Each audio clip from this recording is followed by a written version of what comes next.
Hello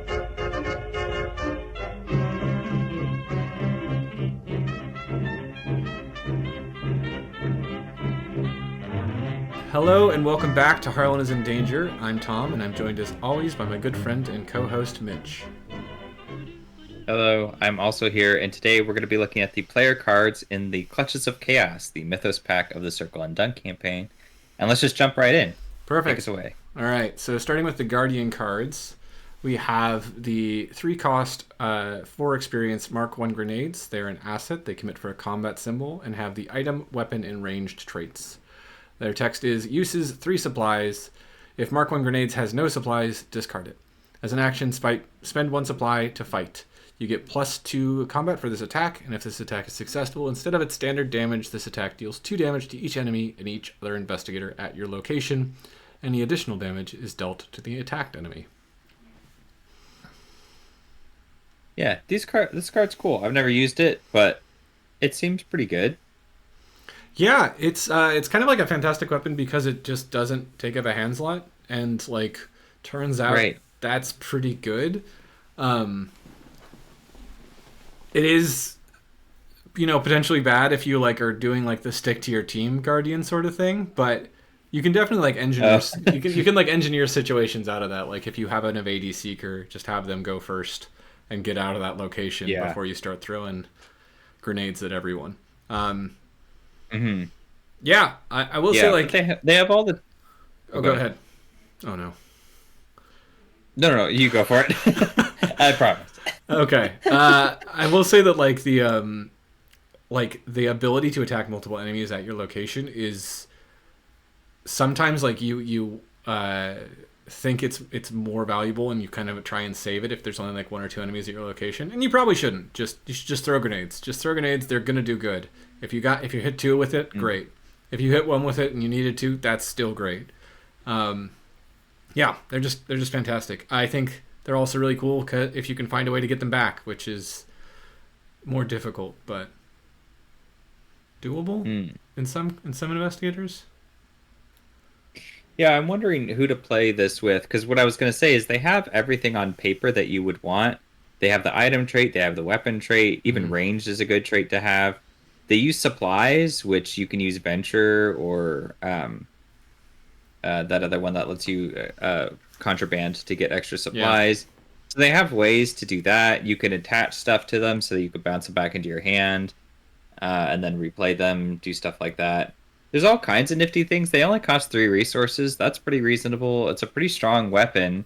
I guess like it really just comes down to then, you spend the 4 XP to invest in this. You could sort of treat it as your main weapon, but are the supplies gonna last you, yeah, especially if you're in a big group? Probably not, because you would have to force the enemies to be in a specific location, and at that point you just need a secondary weapon probably. yeah. Or to be also evaded yourself. I think there's maybe something to that. Maybe like Hmm. it would be interesting to do this in like a Lily Chen deck or something like that, where you really focus on evasion. And then can she take grenades? She can take the grenades, right? Because they're just item She weapon can range. actually, I Yeah, think. maybe that's Yeah, fun. she can't take firearms. Lily Yeah, Chen with grenades. yeah. There we go. That might be a fun deck. I could see that happening. Yeah, She like tosses it in the air and then does like a roundhouse kick yeah. to Just kicks not it. launch the grenade. That's good. That's good. But yeah, these are an exciting Yeah, card.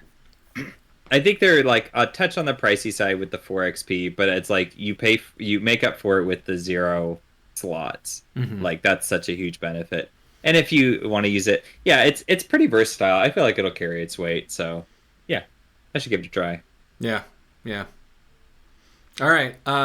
Next up, we have Agency Backup, which is a 7-cost, 5 experience asset that commits for everything except a foot, and has the ally and agency traits. Its text reads: Agency Backup may be assigned damage and/or horror dealt to other investigators at your location. And it has 2 lightning bolt abilities. The first is to exhaust Agency Backup and deal 1 damage to deal damage to an enemy at your location, and the second is to exhaust Agency Backup and deal 1 horror to discover a clue at your location. Takes up the ally slot.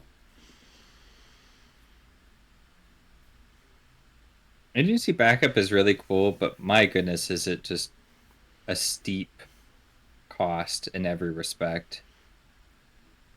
Yeah, Yeah, I've tried to put this in decks so many times, and every time I get close to it, I'm just like, ah, I can't. Which is very much a Guardian thing, is that I'm like, I can't. I have to get this other stuff going. yeah. I guess like I'm wondering if there's like a Leo Anderson deck out there where you go all in on just trying to get Mitch Mhm. Brown and your two copies of Agency backup, like running. Yeah, that would be good. The other person I think who could probably do it well is Tommy because he's not scrapped for resources, Yeah, so he could amass enough. And then he uses Becky for most combat, so then he has the agency there to soak and to collect clues. yeah. And honestly, it has four. It soaks for 4 and 4. So with Tommy's ability, you'd get 8 resources back. That's actually resource positive to play your next one. So Yep. Hmm. I can see that. It's just that initial investment is so intense that I think it's kind of hard to Yeah. justify. Like, actually, the initial investment of 5 XP and then the secondary investment of 7 resources are both so intense. Yeah. Right. Yeah, I wonder if like it's one of those things where you just have to commit, like you need to build a really strong level 0 Tommy or Leo Anderson deck or something. Hmm. But like see with Leo Anderson, I feel like your level 0 deck is not going to be great. There's a lot of great allies at 1 XP Yeah. that are non-unique that he likes, so he wants to pluck those guys and put them in. Yeah. Yeah, it's really interesting. I'm the other investigator that this kind of comes to mind for me is like Roland, just because like the ability to like fast pick up a clue in Roland is sometimes really pivotal. And then Hmm. also being able to fast deal damage to an enemy, you could use that into fast pick up a clue because you're Roland. So, um, Yeah. yeah, Yeah, or but Carolyn, because she can heal horror, and so sometimes she can heal the horror off of the yeah, agency sometimes backup, and then it damage. gives her Yeah, that versatility of doing damage and horror. But yeah, again, it's like but how do how you do you afford it? squeeze this into Yeah, a deck? yeah. Yeah. Do you think it's just overcosted for what it is? I don't know if the cost itself, like the 7 resources, is too much. I do feel like it's maybe a little much for 5 XP. And maybe I would have wanted to see it Mm. down at 4 XP and, like, I don't know, lose a symbol or something, or have, I don't know. I'm not really sure what valves to turn here to make that decrease in Hmm. XP justified, but I just like feel like that 5 XP is actually a bigger hurdle than the 7 resources. Like the more we're talking about it, like we're like Yeah. Tommy can get resources, Leo can get resources, Carolyn can get resources. I don't know how Roland can, but maybe he can get resources. It's just that XP cost in a class that Yeah. really is wanting to like think about how they can make their damage more consistent, and higher XP guns usually do that, or higher XP weapons usually do that. Hmm. Yeah. Yeah, because the other thing about this is they do exhaust. So when you look at agency backup and you're like, okay, I can use this to kill enemies, like not really because they exhaust. So unless you have a way to get them back up, then they can't go again that turn. And Yeah. the Guardians do have ways to ready their allies, but not a lot. It's pretty sparse. Yeah, So there's what is it, like inspiring presence, galvanize would actually be like that would be a good yeah, play for this one. Um, that might be it. yeah. Well, let's see if you galvanize though, that you have to use your bonus action to do another attack. So you're either using this on a boss or you would use it to get the clues and then you're fighting with your other weapon. Yeah. Maybe it's because the card is like damage or clues, whereas like Beat Cop is so much easier to justify the purchase because he's helping you with damage and you look at him kind of like a free vicious blow, like he'll just give you the extra Hmm. point that you're looking for from time to time. So if you got a 3 health enemy, no problem, Beat Cop has your back.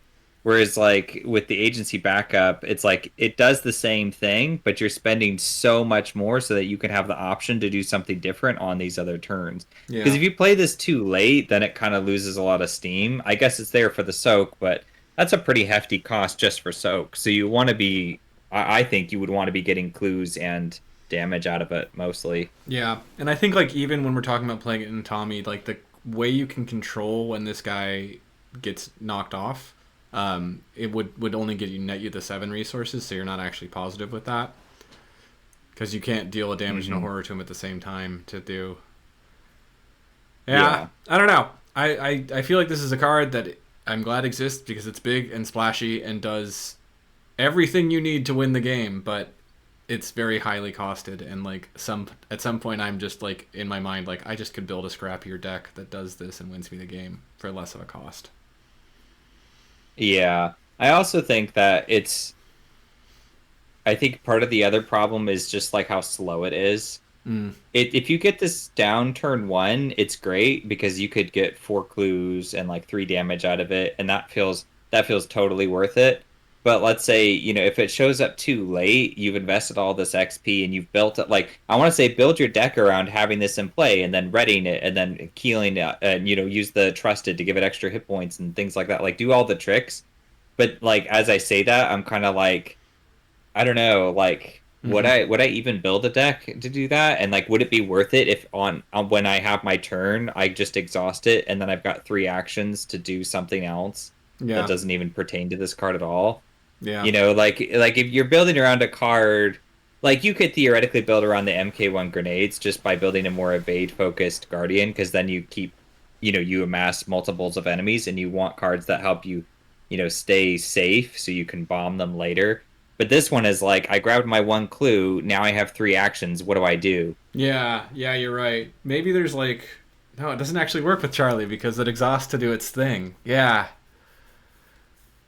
This is so Yeah, okay. that too. Yeah, okay. I will say I'm gonna try this one with a Tommy deck though, because I feel like Tommy wants Becky in his hand slot anyways, so like I think I could make it work with Tommy and probably be efficient, especially because Tommy's very much like, I think of him as like the bodyguard investigator. He's good to just protect everyone, so he has downtime to just accrue resources, get this down, pick up the occasional clue, fight off enemies with Becky, and then use this for that extra damage if he needs it. Yeah, yeah. I feel like I see that one the most, but yeah, Yeah. it's a lot to ask to invest. Yeah, I think I see the Leo Anderson the most, but I'm also just a little bit like, Okay. I don't know if I can quite justify it. That's why I was thinking Charlie Kane. Yeah. You know, Charlie Kane, I was like, oh yeah, it's an ally. But yeah, I can't quite see it. All right. Anyway. It might not be bad in Charlie, but yeah, let's move on. All right, moving on. We have our secret cards. I'm gonna let you read these. Yeah, okay, so we have Ghastly Revelation and Studious. So Ghastly Revelation is a 0-cost event. It commits for 2 book icons. It's the spirit trait. And the text reads, discover 3 clues at your location, give any number of your clues to another investigator, or place any number of your clues on any location. You are defeated and suffer 1 mental trauma. This action does not provoke attacks of opportunity. I love the thematics of this I card. really like this card. Actually, like it's something that I recognize. This is almost never the optimal play to put this in your deck, right? But No, I really never. like playing with this card. I love putting it in my deck because, like, first of all, it's a notorious card, and when and it's really fun to like be like as the fighter or as someone who's just like can take this kind of an off class, be like, oh yeah, no, I'll get those 3 clues. And then you won't have to worry about it. And then just throw this down and you're dead.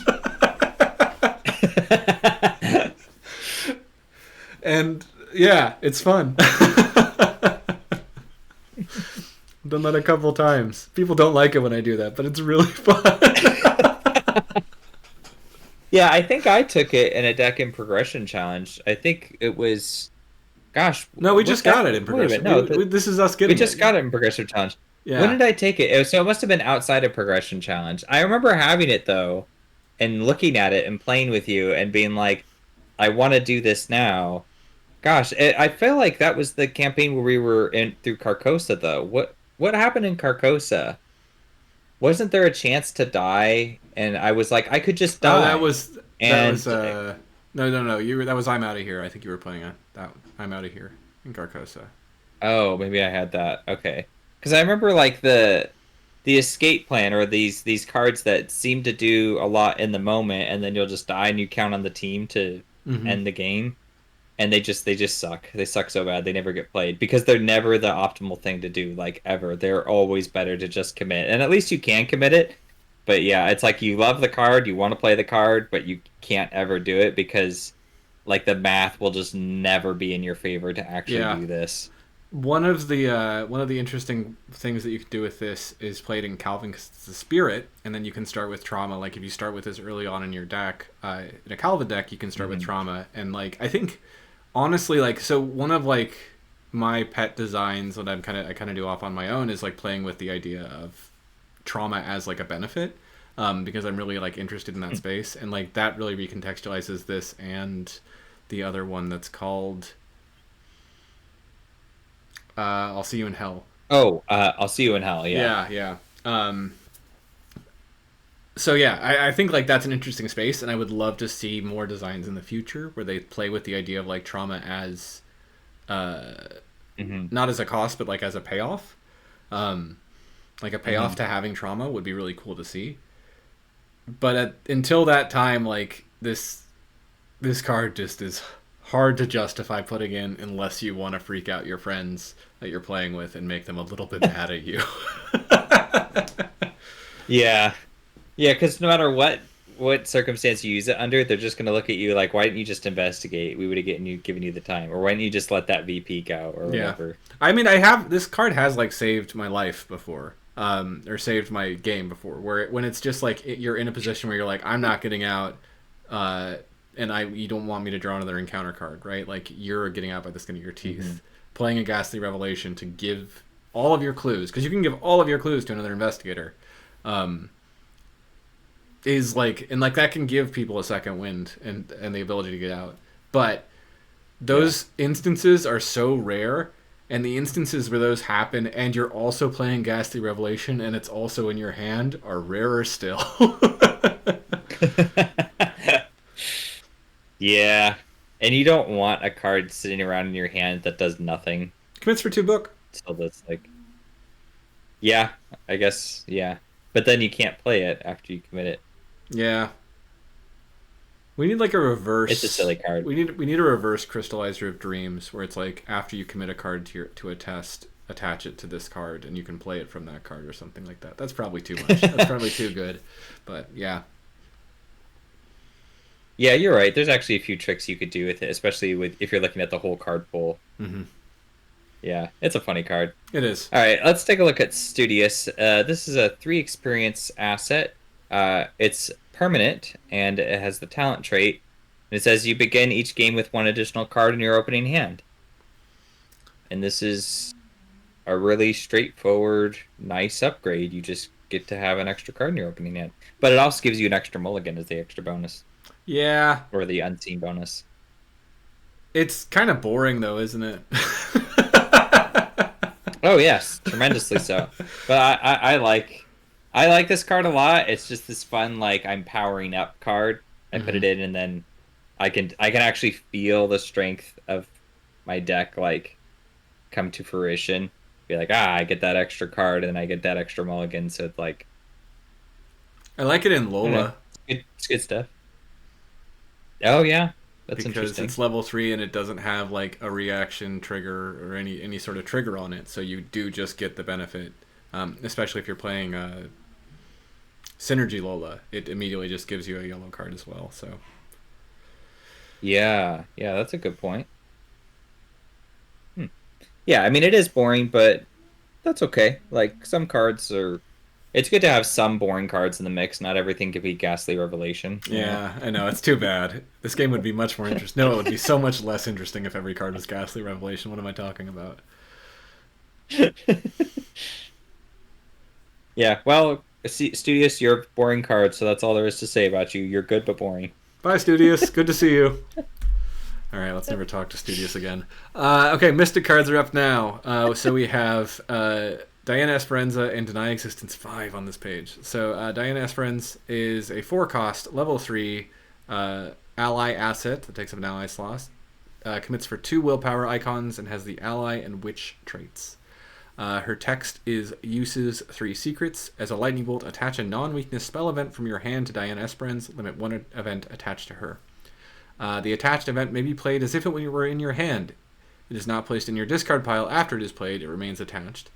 As an additional cost to play the attached event, there we go. Exhaust Diana Esperanza and spend 1 secret. And she soaks for 3 and 1.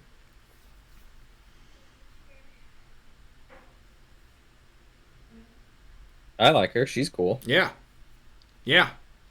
Even if all you put is, your ward of protection or like deny existence level 5 over here, All you put that's is really deny strong. existence level 5.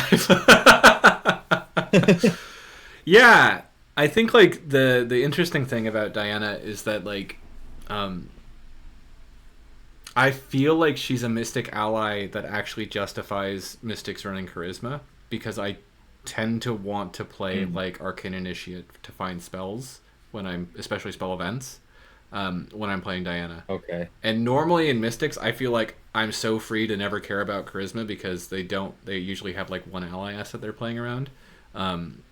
So Hmm. as much as That's a good point. I like the flavor of Diana, but I dislike that it kind of ruins my charismatic mystic flavor. Like suddenly mystics want to start a coven, and I'm like, no, you're supposed to be weird loners. Get back in your corner with your one friend. Well, she does have the witch trait, Yeah, and then you're playing her with Arcane Initiate, so it is a coven. I yeah. think It that's cool. it becomes a coven. A different style. It's fine. Yeah, it's okay. It's fine. Um, I always want more secrets out of it, and I always hesitate to put her in her deck because I want to merge her with like the Eldritch Sophist or whatever from Innsmouth, the one that can give you yeah, secrets around or whatever. yeah, I feel like that's the thing as well. Is like this is maybe like a card that was almost like specifically designed for Luke to be able to like move secrets on with like this with the Elder Sophist or with like Ariadne's Twine and Innsmouth, Hmm. just to continue being able to play and like it's spell events, which Luke is already all about events. Um, Yeah. and I think like actually every time Hmm. I've played Diana has been in a Luke deck. Now that I think about it, Oh, interesting. maybe that's not true. That might not be true. I was kind of thinking she might be interesting in Agnes because she's got that high damage soak, Mm-hmm. and Agnes doesn't mind taking horror. Yeah. But I think I'm just more thematically interested in that than I am mechanically. She's also probably really good with Diana. The other cool thing with Agnes is that you are still playing the event, so if you can get your Amulet of Hyperborea out, you still draw a card after playing it. Oh, okay. So yeah, that is good then. And then Diana would be good because she does a lot with like her stats are pretty even keel. Mm-hmm. So same with Amina. So you could put it in there, and then you do the spell events like the Spectral Razors or whatever, where it Yeah. combines your stats, Yeah, and I think and then you're actually doing okay. typically Amina doesn't want to play a ton of spell events, but neither does Diana. She wants you to play like one over and over again, so I could see that as well. That's pretty cool. Mm-hmm. Yeah, yeah. I think she's good, and I think she's appropriately costed. I've never played her though. I've not gotten to that point. Yeah, she's the popular the mystic ally. I think the one that like everyone can get something out of, and probably wants you to have more friends. She's also just really fun. Yeah, I think she's just a really fun card. yeah. I don't have too much more to say about her though. Like, she does her thing. It's pretty straightforward, and it's pretty good, and it's worth the cost. Yeah, because I guess it depends on what your starting ally is, if you have one, and like you said, if you're buying her with charisma, then she's 6 XP, if not 9, because you Yeah, need 2 copies of her. So maybe she's steep in that sense. If you're planning to just go without an ally and wait until you get her, that's a little cheaper. But then I don't know. You usually want an ally. yeah. It's a little less consistent. Like, I think, yeah, it is strange. I'm not quite sure how to do that. I'm not quite sure how to play her without charisma. I think that is the most like that's the thing I got to get over is playing Yeah. Diana without charisma. But that's okay. I'll figure it out eventually. I'm noticing too that there's a lot of cards I don't play because it's like I'm too afraid to pull the plug because of the cost. Even if the cost is reasonably priced for what it is, it's like I almost have to have the vision of the deck using that card in advance. I Mm-hmm. I rarely will take a chance to just throw something random in Yeah. because usually that random card can sometimes actually derail the deck and what it's trying to do. I've had that happen a number of times, so now I'm like more conscientious about the focus and the goal. But yeah. Mm-hmm. All right, let's talk about Deny Existence. Sure, this is a level 5 zero cost spell and paradox event that commits for a wild icon. It has the text Fast, play when an encounter card or enemy attack would cause you to do one of the following. Choose one. Discard cards from hand, lose resources, lose actions, take damage, or take horror.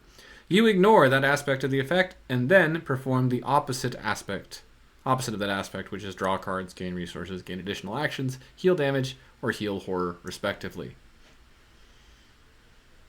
That's pretty dope. It's a real good card. It's really nice to say to an enemy that's about to kill you, actually, you've just made me stronger. Yeah. Yeah, that's really sweet. Yeah, and it's like I never played this one either, though, because, well, actually, no, I probably have once or twice, but it is super expensive. it's very Ugh, what expensive. a luxury. Yeah, but I think like honestly, this spell events or spells in Mystic are very like easy to negate the XP costs, right? Because you have arcane researches. They are, You yeah. have down the rabbit hole in Innsmouth. You have delve too deeps. You can. There's like a lot of XP acceleration. Yeah, you yeah, can get yeah. in Mystic to make this You're right. a lot less than 10 XP that you need to get out of a scenario Hmm. to get to upgrade to. But yeah. Yeah. Yeah, Yeah. any other thoughts on Deny Existence? No, it's just really good. Play it if you can. Even if all you did was cancel like one damage or one horror and like healed it. I mean, imagine you're Agnes, you cancel a horror, then you heal a horror. Now you can use it later to deal more damage. So Yeah. it's like, I or like even if it gives you like you're gonna lose 2 resources, now you gain 2 resources, now you can play something really critical. yeah. I definitely feel like when I do play with it, I try to get like at least two of something. Like I try to wait until it's going to do two something to me, and then I get two something Okay. instead. But yeah, you totally Mhm. can just do it with one, and it's still pretty good. Yeah, probably not 5 XP good, but also like in the moment that it happens in the scenario, you're gonna feel good and it's gonna help you win. Yeah, like even if you just do it for one, you're just like, haha, sucker. Yeah, basically. All right, let's talk about survivor cards next. Yeah, go for it. Okay, so this is Trial by Fire and Bait and Switch. For Trial by Fire, it is a 3-cost event, commits for a wild icon. It has the spirit trait. Fast, play only during your turn. Choose one of your skills until the end of your turn. Set the base value of that skill to 5. Yeah, this is a cool card. There's an upgraded one that I don't remember what it does because I don't really play it that often, but I like this I one think a it lot. lets you choose 2 skills and boost them to 7, if I remember right. Okay, that's right. That does sound right. But it's still the same 3 resource cost, and it's like 2 or 3 XP, something like that. Yeah, and I think like that 3 resource cost is like it really shouldn't be as impactful as it is because like survivors are pretty cheap in general, but for some reason like that 3 resource cost is really hard to stomach. Mm-hmm. Yeah, what stat are you trying to get to 5 for a turn that's like so unbelievably crucial? If you're a fighter, boosting your book to 5 is pretty cool. You're If for fisting, an yeah. or yeah, no, boosting your intellect on an off turn to get like just a couple clues because you're at a lower shroud location is nice. Okay. If you're needing to suddenly evade, I think it's a really good defensive card for that because if you have 5 foot, that's really all you need to do evasion most of the time. Um, Most survivors I feel like have pretty good foot though. Who has bad foot? well, Yorick has 3, That gives so him 2. it gives him an 3 additional 2. resources for to evade one enemy. I don't know. I would just take a I think survival it would. I instinct. think it Like would I be hear more. the logic of Yeah, it. yeah. I think it is like something that. Yeah, I don't know. But it could still fit in York because he has the low intellect, so you could. So I see what you're saying. Like you use it ordinarily for the intellect to get a couple clues, but you could also splash it If you over to need your to, yeah, evasion if you really just need to. Yeah, yeah. that works. I don't know. And there are like other survivors that have like more flat stat lines or stat lines that are all zeros or uh, things like that that they could like kind of dip into that to just sort of make it a little bit more easier for them to do something. like that. I think the only Hmm. thing that I don't really like about this is that you typically don't need it for willpower, and like because it's play only during your turn, you can't use it in Mythos to get like a higher willpower. Um, Oh. Hmm. yeah, and Yeah, I that feel makes like sense. that would be the thing that would make me be like, if you could play this during any lightning bolt window, I think I would be a little bit more like, yeah, there we go. And that's like I think why I don't like I play the upgraded one either, right? Is it's like when it says upgrade two of your stats to seven, I'm like, cool, but really it's I'm choosing between three. I'm choosing two between three, and probably one of those is already pretty good because I'm not going to boost my willpower. Yeah. I probably have at And then also least too, like how many actions do you even have? yeah I think you're right though. I think you use it to boost your intellect or your combat, and then you grab a couple of clues or you beat an enemy to death. Like let's say you don't have a weapon or you lost it or yeah something. So then you can play this and just punch something until it's gone. So it's like deals with a problem, but not in Mythos. But you don't really need it in Mythos because you're a survivor. Your willpower and your evasion, your defensive stats should be good or at yeah least competent. Like it would be nice if you could use it that way, especially if you were off class. Um, but yeah. yeah. It's I think it's like aggressively fine. Yeah, because it only boosts you to five, which is like gonna be one up at like if it's a really dangerous enemy or situation. So if it's like a low shroud location, like let's say it's two shroud and you have three intellect, yeah, that helps. That gets you up to be like three up, but that's not even four up. And there's Which probably a -4 in the back. yeah, but I mean like you're not gonna hopefully you're not gonna draw that over and over again, right? Like I think like the use case for Right. this is like maybe you get three things out of it, but you probably get at least two, Yeah. which Yeah, is I get you. for three resources fine. You're right. This card is aggressively fine, and because it's aggressively fine, I don't like it much. Yeah, I'm sure there's something you can do to I break don't it. want to spend three resources. I well, okay. Oh, There's probably things you can do. Like so, okay. I'm thinking about the what is it? The survivor card that like takes up your ally slot or doesn't take up your ally slot, but makes it so you can't have allies in your deck or something like that. That lets you reduce oh the yeah, cost of on your events. own. Yeah, on your own. Thank you. I'm thinking of cards like Bide Your Time that let you bank actions for next turn. Uh, Yeah, Lifeline. you can do stuff. Yeah. If you fail the tests, that doesn't really make sense, but Lifeline works, I guess. Yeah, you're right. That makes a lot of sense. Yeah, there's stuff you could do. I just throwing it in your deck, I don't Yeah. think you'll be very happy with it. But if you're gonna kind of lean into it, I just think that it's like a card that I don't really see the value of leaning into. And I think that's like the part that's like aggressively fine to me. Is like it has an effect. You can do things to make the cost cheaper. But is that a fun deck to build where you make it worth playing Trial by Fire? not really. Yeah. Yeah, that's exactly right. It's not really that fun. I like the on your own scenario best because on your own is like you're on your own, right? You don't have anyone else to help you, hmm and all it does is cheapen up the cost of your cards. So when you're playing that deck, if you did this, to be like, okay, well, I can get myself through this situation. That's kind of scrappy. Like I figured out how to wrestle this angry beast down or Yeah, whatever. that's true. But all I'll say is it better solve the problem. Like if you're fighting, a four health enemy, then you evade it and then you punch it twice, or I guess you would just yeah, like maybe you evade with your base stat and then you punch it twice with this. Now it still has two hit points and it hasn't solved the problem. I think that would be terrible. So Yeah. it is going to be a little reliant on what else you have. If you've got a gun though, you should be okay. But then, do you need the stat boost if you have a gun? Yeah. I don't know. Maybe. Maybe you do actually, because you're a survivor. Yeah, maybe. Unless you're like Hank, you don't have a five. Or what's the other one? Daryl. Yeah, that's true. Are those the only two, or is there another one that has a five? Oh, Well, Daryl can just use his Rita, but that's in flip. Kodak. Yeah, that's true. Yeah. I don't think anyone with a five is actually really interested in taking a card that says set one of your base skill values to five. So Yeah. All right, no more on this one. Let's talk about bait and switch.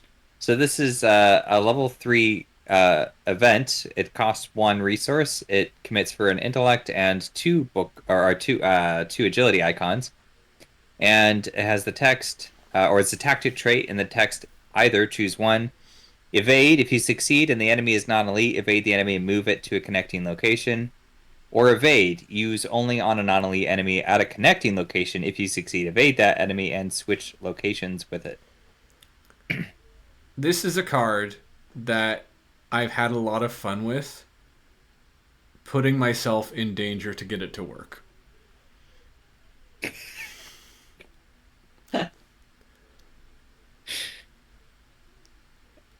Like, When you started, I thought you were going to be more positive with it, and then there it came. yeah, so this is, I mean, look, no, it is fun. It's a fun effect, like switching locations with an enemy or moving an enemy to a connecting location. Yeah. Those are really fun effects.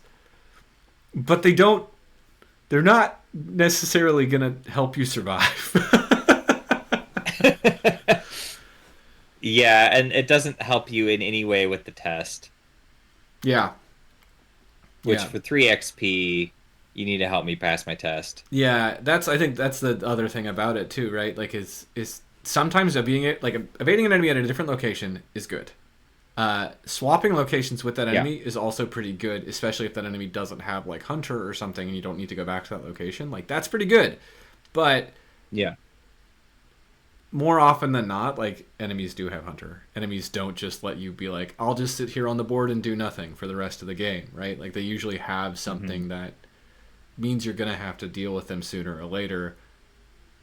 And this makes that enemy dealt with later instead of sooner. Like there's already like something kind of like difficult to parse about how to play like an evasion style deck. And I think this one like cranks that up to 11 and says like, hey, how are you going to deal with this guy you evaded?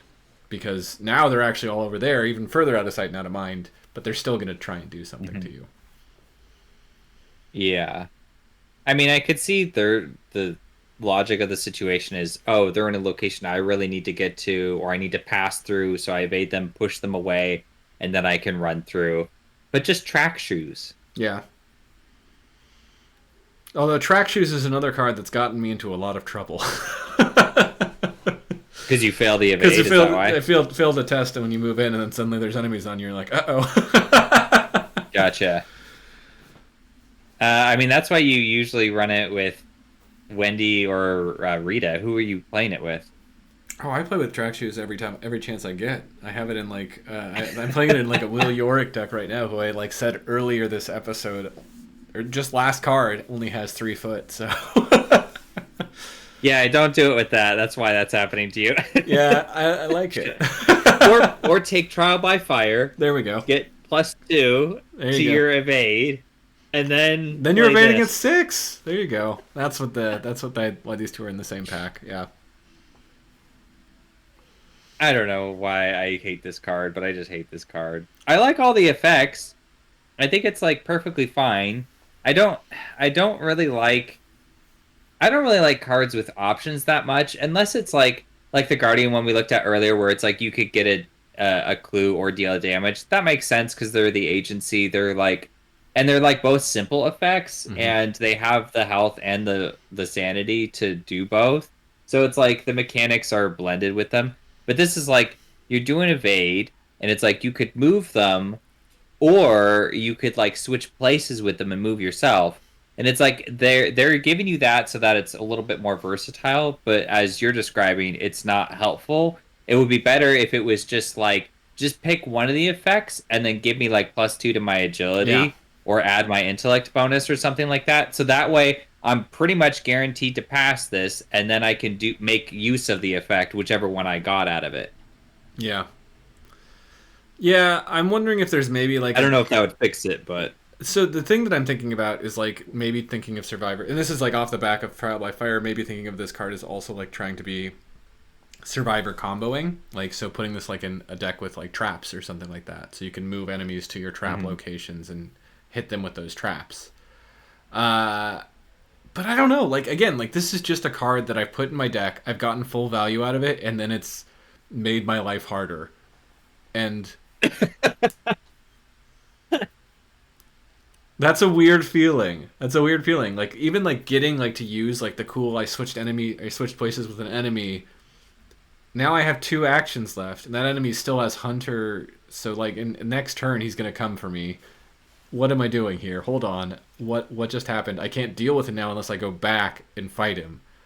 Uh, like, Well, it's for more of a pacifist deck, yeah, right? You could do it there where you're just. In fact, they have a lot of survivor cards like Lure, and there's like Trap Expert or something like that, where it's like you set things up on the board and then you move enemies around, and all of that stuff sounds really fun, but in practicality, it just doesn't work because it's like you're not dealing with the problem. The enemy's just running around causing yeah, havoc. So yeah. if you're doing the special challenge of the pacifist run, then it's good because then you're like you have all the tricks you need to just throw them around. But if you're gonna charge me like 3 XP, like I want it to deal with the problem a little more efficiently. Maybe that's my other problem with it. Maybe I hate this card because I don't actually know the exact problem with it. I just know that I hate it and that I want it to be different. Yeah. No, I think that's right. I think that's exactly right. I think I still don't understand this card, and I don't like it because I don't understand how to use it effectively. Even though I've tried and thought I got like an effective usage out of it, I've just been like, wait, that still didn't do the thing I needed it to do. Yeah. All Yeah. right, I'm done with this card. All right, let's talk about Get some out of my face. rogue cards. We got some cool rogue cards this time. So first off, we have Small Favor, which is a 2-cost level 0 event that is favor and service traded and commits for 2 combat icons. Has the text: deal 1 damage to a non-elite enemy at your location. As a reaction, when you play Small Favor, increase its cost by 2. Change deal 1 damage to deal 2 damage. And as a reaction, when you play Small Favor, increase its cost by 2. Change at your location to at a location up to 2 connections away. One important thing to note is this does not have the fight keyword or fight bold text or action indicator, so it does provoke attacks of opportunity, which Mm-hmm. makes it a lot worse, turns out. Because you're trying to deal with an enemy on you. If you try to deal with an enemy on you, you get attacked first. Yeah. Yeah. Well, what you should do is use that evade card from the last slide and then push them to a different location. That's great because you could do that in Wendy or Preston, and then that's Yep. Preston would not be able to pass the evade, and Wendy might not be able to pay for the 2 damage. So, well, maybe she can. Wendy's actually pretty okay at getting money. Yeah, she's good. Yeah, I don't hate this card though. Like I get what you're saying. Like if you're trying to do this like as a replacement for a sneak attack, it's not going to go well because that's just not going to happen. Yeah. But I feel like I've used it not too long ago where I was backing up a teammate and I just spent like 6 resources or something ridiculous and dealt 2 damage in an adjacent location, or they had like 1 hit point. So it's like, all right, I'll just spend 4 and then I can pop them off real quick. So like, it has its uses. It's not like it's expensive. It's for the big money deck. It's for Preston and people like that. But yeah, I think this it, card being released alongside or part of the cycle that included Intel Report and Decoy does not do it any favors because mhm. I think it is the weakest of those three. Um, Would you say it does it a small favor? no, I'd say it doesn't no favors. So it should be called no favor. It should be called no favor. Yeah, I mean it has a favor. It has the favor trait and it's, whatever. Okay. I will say I do like that it's called a small favor and has the favor trait. The thing that I think was like last week or something like that, we discovered that well connected does not have the connection trait, and that bothered me. Even after we finished recording, I just kind of sat down and was just like, um. So there's a point in small favors favor. I don't know, but yeah, I'm still just not really satisfied with it as a card. I feel like every time I've played it, I've been a little bit underwhelmed by it, and it's just because like 1 damage does not equal 1 clue, and I'd rather play Intel Report Right. to get the 1 clue, and being able to evade an enemy on you is so much better than like having to not be engaged with the enemy to deal with 1 damage, like in an emergency. Yeah. Yeah, like the theme of this pack is like, does the card actually solve the problem? And in most cases, this one's going to be a no. Yeah. You could use it if you wanted to take out like a whippoorwill, Yeah. That's because it doesn't need true. to be engaged with you, and you could pop it off for a damage. So it's 2 resources, whippoorwill dies. That would be useful. That's true. No, I'll give you that. But that's such an edge case scenario. So yeah, I don't think it's great either. I don't have a strong I don't know what to do to fix it though, because the only thing I can think of is take off the non-elite clause and let it just hit any enemy. I think that would help it, but it doesn't really I fix it that much. I think if it was by default deal 2 damage to an enemy at your location, or not only an enemy at your location, you could bump that up to 3. I'd be a lot more like, ooh, this is cooking. But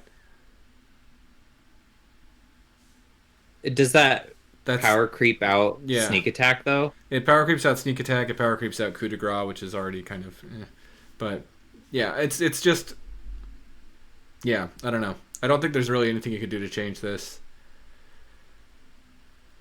I just yeah. I guess it is just for the big money decks, and that's just kind of the way it is.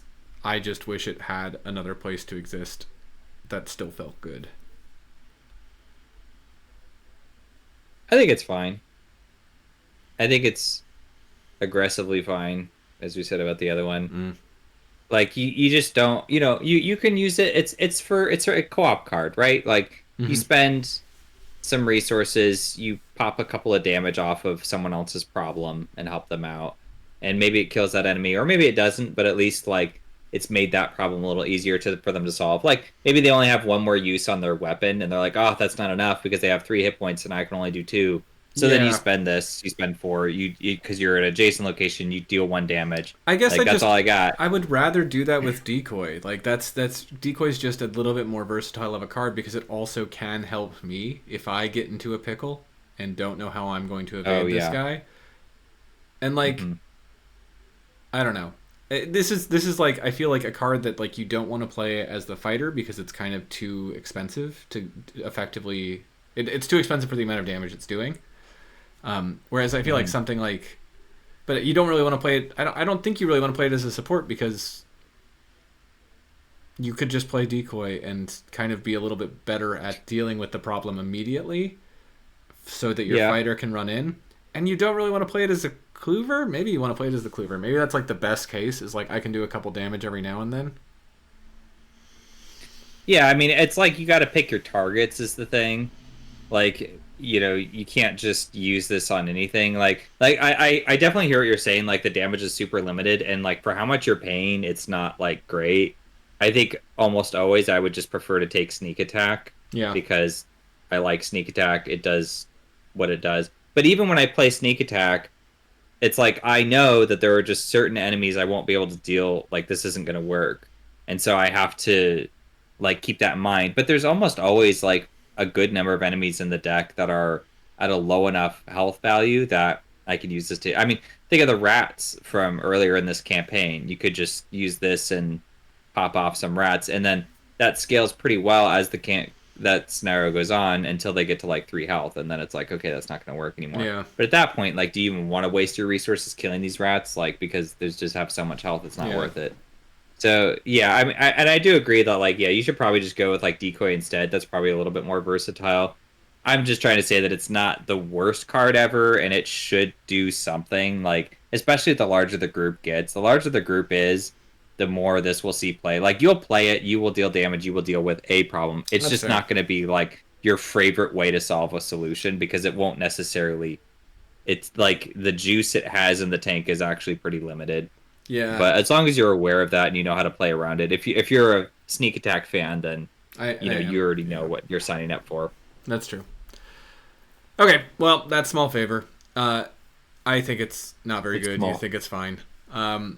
Next up is another day, another dollar, which is a 3 experience permanent asset with a talent trait. You begin each game with 2 additional resources. Hey, look, it's also boring, but I like this one more. I had a feeling you'd like this one more. So why is this one less boring to you? uh, I don't know actually, because resources are inherently more boring than cards, but Mm-hmm. For some reason, I just like this one a little bit more. I think I like the. It encourages me, like, if I have this in my plan, to be able to like feel more comfortable with building a deck that's a little heavier to set up. Um, Mm-hmm. yeah, so I like it's suddenly like I'm like, oh, I'm okay actually playing like agency backup in anyone who can do that, which is Yeah. no one, but still. But like or Leo DeLuca, like I could play a Leo DeLuca with this deck a lot more easily, or I could play like the 45 Thompsons a little bit more easily because I'm starting with this extra boost. Um, Yeah. and I think like It allows you to start playing your deck faster. yeah, it does. And it, like you get a free turn in the beginning of every scenario where you just get to set up, right? Like and this lets you do that Mm-hmm. I think more effectively than like Studious does. I get that Studious also lets you get your like find your things in your mulligan immediately, but I'm a little bit less like concerned with that. I think I just like the idea of like being able to put out a big thing first and maybe a couple small things too, so I can protect them from like crypt chills or something like that. Yeah. I second everything you're saying. I like this card a lot. I think it just gets you. It makes those expensive cards. You can get them down sooner. Mm-hmm. Or even if that's not what your goal is, if you have like a 4 cost ally and then a 3 cost weapon, that's 7 right there. And so this will give you the exact amount you need to just play both turn one Yeah, and get a move on. yeah, Yeah. It's nice that it's up front. It's nice that you don't have to wait. Like the Studious is kind of more of a luxury unless you're taking it in someone like Mandy with like her 50 card deck, then that's really helpful to kind of like I know it's like only one more, but like she needs to dig a bit until she gets all her search engine stuff. So yeah, it's one more, but it's an extra mulligan, so you can help you just chip a little bit way yeah, yeah, more at it for what you need. yeah. Yeah, I think that's all I got to say about this one. Is like it's still kind of boring, but I think it's a little Same. less boring. All right, I don't remember if there's any neutral cards in this pack, so let's go ahead and click a button. There's one neutral card in this pack. It's Anna Kaslow, who Gotcha. Would you like me to read this one? I'm gonna let you read. Yeah. So this is Anna Coslow, Mysterious Soothsayer. She is a level 4, 3 cost asset that commits for a wild icon. She's the ally and clairvoyant traded. She takes up an ally slot, and her text says you have 2 additional tarot slots. As a reaction when the game begins, if Anna Coslow is in your opening hand, put her into play. And as another reaction after Anna Coslow enters play, search your deck for a tarot asset and put it into play. And she soaks for 1 and 1. Yeah. She's. I don't know how to talk Fragile. about her anymore because the return twos are no longer in print. Um, and I feel like in Oh order yeah. to play her, you kind of need the Guardian tarot card from the return to the star, which lets all of your assets that have health and sanity get +1 health and +1 sanity. As it Oh wow. stands right Yeah. now, her being a 1/1 that gives you extra That's slots really bad. is really tricky to play around. Um, Yeah, that's horrible. and with just the if you don't already have the Return to Circle Undone, playing with just the tarot cards from just the Circle Undone, I don't think she's really worth the cost of like you're just getting stats basically. You're just getting Yeah. +1 fist or +2 fist or +1 book or +2 book or whatever. And maybe you get health and sanity for some reason. I guess that's technically like giving her health and sanity if you take the 5 of Pentacles, the Survivor Tarot. Yeah, so like the fragile thing is really a problem because, you know, it's like you're counting on her to keep all your tarots in play, which are boosting your stats. But if she dies, all of that just evaporates. So imagine if like Dark Horse had a 1 and 1 soak, like that would actually make Dark Horse significantly worse because now it can be a target for the encounter deck. Yeah. And you don't want that. Like you need Dark Horse online the entire time because you built your whole deck to accommodate it.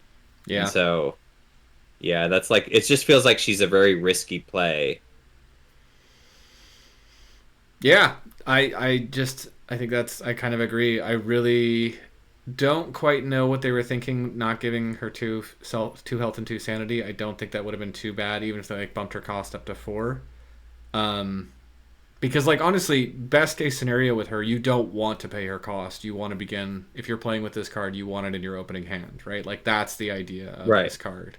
You want to So take Studious and dig and get yeah, her yeah. early. So like Mhm. yeah, I don't know. It's just one of those things that I'm like, and like they kind of solved this with the return two cards, but we just don't really have those anymore. Uh, it's like that. Well, I mean, you can play it You digitally. can play it Yeah, digitally. play with those. Yeah, so if you can get the star, like that really helps her quite a bit. It allows you to give her +1 Hmm. health and +1 sanity. That's a lot of XP to put on the line, but maybe it's worth it to just kind of be able to like have a bunch of tarot cards. And then that also gives you, if you have the return to Circle and Done, it does give you a lot more tarot cards to play with, which makes this kind of building a Yeah. tarot deck a lot more fun. She's like a key piece of like the Tarot Lola style deck. That was like the first Uh-huh. time I played Lola really successfully. So I still am like, I like this card, but it requires cards that are no longer in print to really make work, Hmm. which is kind of hard to sell. Yeah, yeah. The other thing is she gives you 2 additional tarot slots. Are the tarots unique? No, I hope. They're not unique. Okay. So you could take like I'm just saying like if you're just playing with the deluxe box of Circle and Done and this, you could take the tarots are all 1 XP. So you could grab like 4 tarots and you could buff like 1 stat twice and then another one once with her is the idea, Yeah, right? yeah, Yeah, I guess that's okay. I don't know. Like, I really see this more as like, it feels like it would be more entertaining to do like the Lola thing where you've got, you know, a tarot from every color and then you play her and then she puts a bunch of them in down and then you just kind of boost all your stats. It's like a more finagly way to get the Dark Horse effect online or some of the other cards like yeah, Gas or Gias or whatever, the one that gives you like +$1. And then there's like the, what is it, there's like that mystic one. It's like a ring or whatever, and it pulls the Elder Sign out, but then you get +1 to all your stats or something like that. yeah, So there's like, there's cool things. Like this is like a cool way to get that stat buff across the board. But for most investigators, they can't get it. They can just like supercharge like one, and then another one gets a little bit of a bump, which is probably fine. Like +3 to your stats for 4 XP and 3 cost well, it's is more really than that. good. It's But it's 4 XP plus the yeah, cost of each of your tarots as well, because they're all at least 1 XP. So it's more like 7 XP at minimum. yeah, And then if you want yeah. to really be a lot more confident of drawing on it in your opening hand, it's going to be closer to 11 or 12 XP. Um, Yeah, it seems like really difficult to do unless you're Seeker. And Seekers probably don't need tarot. They yeah, probably need tarot the least. yeah. So Like they would love the stat buffs, but it's like the only ones they're gonna get is like their intellect, which they don't need. yeah, it really like rewards you being a flex. I think to kind of build in this way, and that's kind of why I ended up taking like my Okay. first successful Lola deck used Anna Caslo, used Studious, used. I only used 3 different Yeah. colors of tarots because I just didn't want to dilute myself too Yeah. much. I still wanted to be able to like basically do this, but then I also had like Dark Horse, and I had the. I think I actually ended Yeah. up having that seal this elder sign, Yeah, I crystallized think elder it's sign, crystallized elder sign. crystallized algebra. Yeah, Yeah, I know you can actually grab the +1, I think is the other yeah, yeah, yeah. more better option. So Yeah. yeah, I got like a 6 7 7 6 Lola. But then I was sitting there like, oh hey, I'm very weak to being hit by things. So it still had some problems, but it Mhm. was a lot easier to kind of play with. It was a lot more fun to play with that version of Lola because Yeah. they're all like just static buffs. Hmm. Yeah. She's Yeah, interesting. I think she would have been better for the return to because the return to has a different card. Can't remember what it is. It's like an amulet though that lets yeah, you. It gives you an extra tarot slot, and then you can commit them for as if they're an yeah, unexpected courage. And I think that one's just so much more applicable, like universally helpful. yeah, Whereas this one is like it's reaching for that picture perfect like deck that's like all in on tarot, so it's a little harder to yeah. appreciate this one. Yep. Yeah, that's. I agree completely. I really do wish those two were swapped and Anna came in the return too, but I understand why she Yeah. didn't, and I think Who's there not is to be? there is something you can do with her without the return to. It just feels a lot better with the return to. Yeah, that's been our card reviews for the In the Clutches of Chaos Mythos pack. We'll be back next week to talk about the final Mythos pack of Circle and Done before the Black Throne. But until then, Stay out of danger.